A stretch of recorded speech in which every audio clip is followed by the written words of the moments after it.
एक समय की बात है, वाराणसी शहर में धनराज नाम का एक अमीर व्यापारी रहता था। उसकी दौलत बेहिसाब थी, लेकिन उसका मन लोभी और अहंकारी था।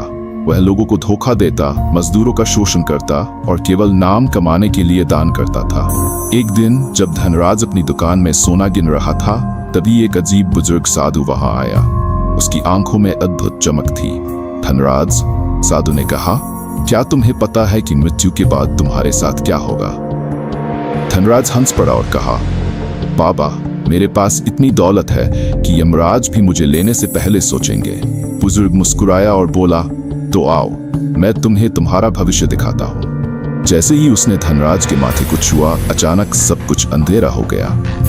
यमलोक का दर्शन धनराज ने देखा कि वह यमलोक में खड़ा है। चारों तरफ चीत्कार और कराहने की आवाजें आ रही थी। उसने देखा कि कुछ आत्माएं आग के दरिया में जल रही थी और कुछ को भयानक प्राणी कहीं खींच कर ले जा रहे थे। सामने एक विशाल सुनहरा तराजू रखा था जो न्याय के लिए तैयार था। तभी एक गर्जन भरी आवाज आई, धनराज, तुम्हारे पापों का हिसाब करने का समय आ गया। धनराज घबरा गया और कांपते हुए बोला, मैंने मंदिर बनवाए हैं, दान किया है, मुझे नर्क क्यों मिलेगा? आवाज गूंजी, तुमने दान किया, लेकिन अपने अहंकार के लिए।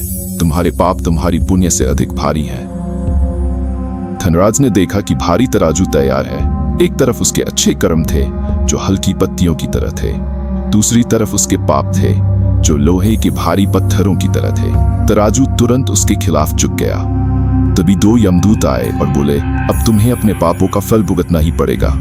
धनराज रोया, गिड़गिड़ाया, लेकिन कोई सुनने वाला नहीं था। पुनर्जन्म का एक अवसर, अचानक सब कुछ सामान्य हो गया। धनराज ने खुद को अपनी दुकान में पाया।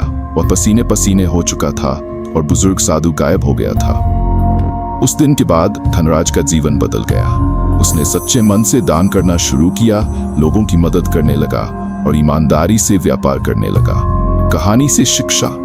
गरुड़ पुराण सिखाता है कि इंसान की असली दौलत उसके अच्छे कर्म होते हैं, ना कि सोना चांदी। यमराज के न्याय से कोई बच नहीं सकता।